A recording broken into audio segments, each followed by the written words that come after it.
So continuing with that brotherhood, continuing with that sense of unity, I want to introduce the newest member of my family, because me and this gentleman had just started interacting within the last 8 months. And I knew of his name, and I read some of his posting on social media. I knew about him and did a little bit of my due diligence. And I said, "Damn, this guy, he's the real deal here," you know. And as professionals, we always want to make sure that we surround ourselves with other professionals. And one of the things that I like to do is I just like to listen. So I like to, read people's commentary, hear people's thoughts, see their viewpoints and opinions, even if they're different than mine, but see how they are, kind of bringing it home. And so for an international perspective, I turn to a few different sources, people who've been there, done that, and are continuing to do that. And he's one of those gentlemen. And he's got such a well-rounded skill set that he could have talked about anything.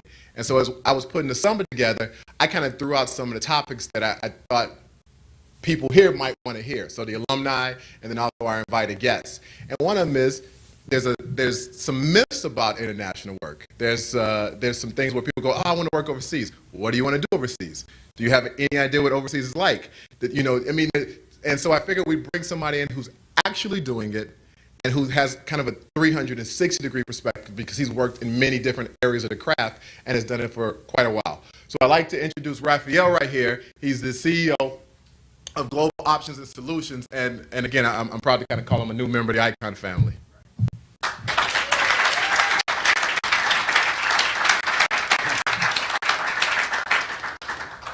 You notice it doesn't say owner. That's her in the back. So let's go ahead and clear that up. And no, she does not go to Iraq with me. I wanted to actually name this, So You Want to Work in International, Why Would You Want to? But it took up too much time. And building on the presentations you heard earlier, excuse my voice, I had 13 gunmen from various parts of the country trying to kill me yesterday. Scared the voice right out of me.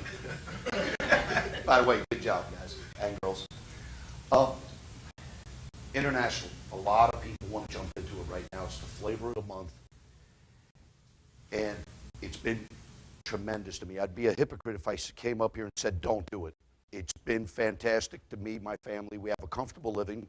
At 240 pounds, I don't miss too many meals, obviously, so I'm well fed. I'm doing okay. There's 100+ schools out there that will tell you, come to my school, and in a week, 10 days, some of them are 45 days, $27,000, you too can be international. I'm not saying you can't be international. What I'm saying is anybody that makes you that promise is probably full of shit. Okay, guys, as you heard earlier, international is not the place to break into this business. If you don't have a mastery of how to get across a state, across a couple of states, how to get through a metro area and a rural area, holy jeez. The benefits are exponential, so are the nightmares, and so are the penalties. You get caught in a foreign country doing something wrong. Here, you might get a cop that may or may not cut you a break, but at least you're dealing with the U.S. justice system. Good, bad, or indifferent, still probably the best ones in the world to deal with. Go international and watch what happens. It can be ugly. It has been ugly. If you don't have $30,000 to $50,000 at your disposal to get yourself out of a bad way, don't do it. The two pieces of advice I want to start this off with is, excuse my voice again, don't ever go overseas broke. There's guys that were hung off the bridge in Fallujah. There's lesser known incidents that have happened where people were too broke to say no, to say, I don't think this trip is worth it. If you can't say no, you've already delineated what you can and cannot do, and you can love any one of these companies out here. It doesn't mean that the company's going to love you back. We're all replaceable pieces, cogs in a wheel. If you can't say no, there's a good chance you can get yourself hurt or killed, or everybody else on your team. Like I said, I don't believe in unicorns. I don't believe in fairy tales. I'm not going to sit up here and blow smoke up your ears. I will answer questions. I will tell you that it's been a great benefit to me. Most of my friends that are actually here, I've had the privilege and honor of working with overseas. Some of them have, even my travel agents here, made sure I got back. So don't think that just because somebody's a florist or like we talked about earlier, the owner of a limo company, they can't help you in this business.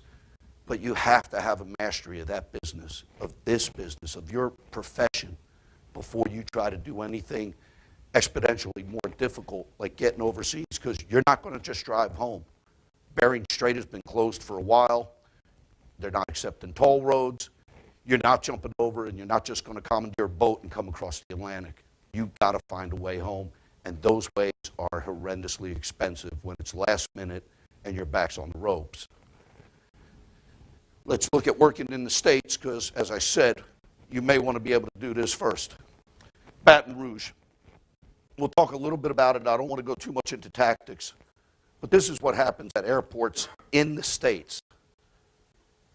And some of you guys that have been around, that's how you're going to get overseas. So let's talk about what can happen at an airport as soon as I get this to go.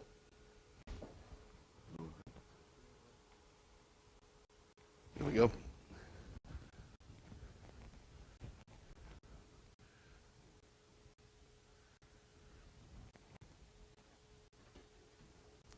We don't have any volume.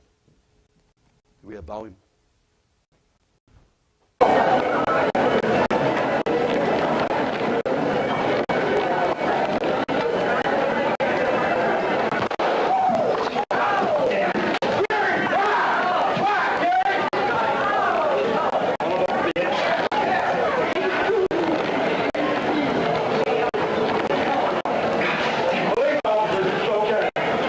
Is it really all okay?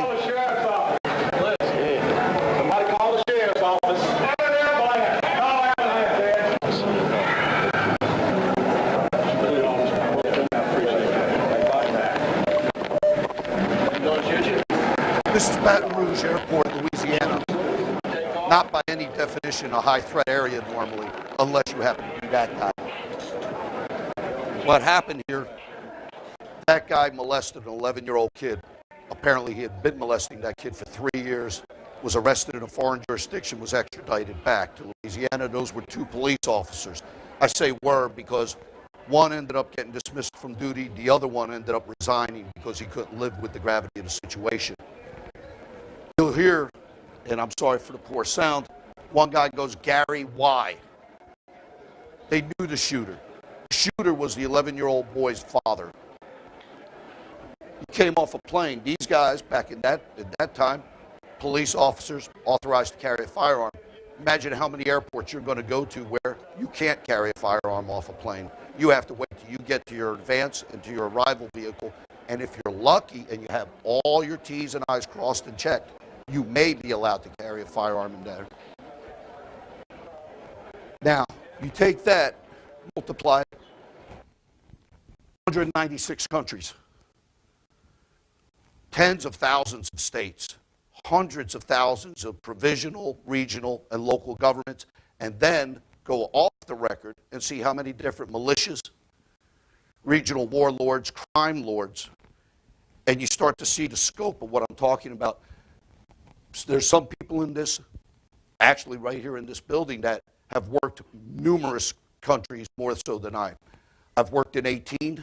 I consider myself pretty fortunate to be able to keep a pulse on all 18 of them.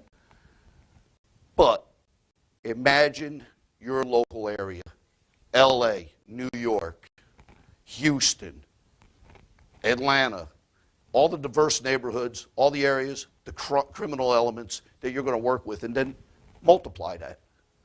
Now add language barriers, religions that are foreign to you. This is where we're at. So again, I'm going to ask you, why would you want to do this? The fact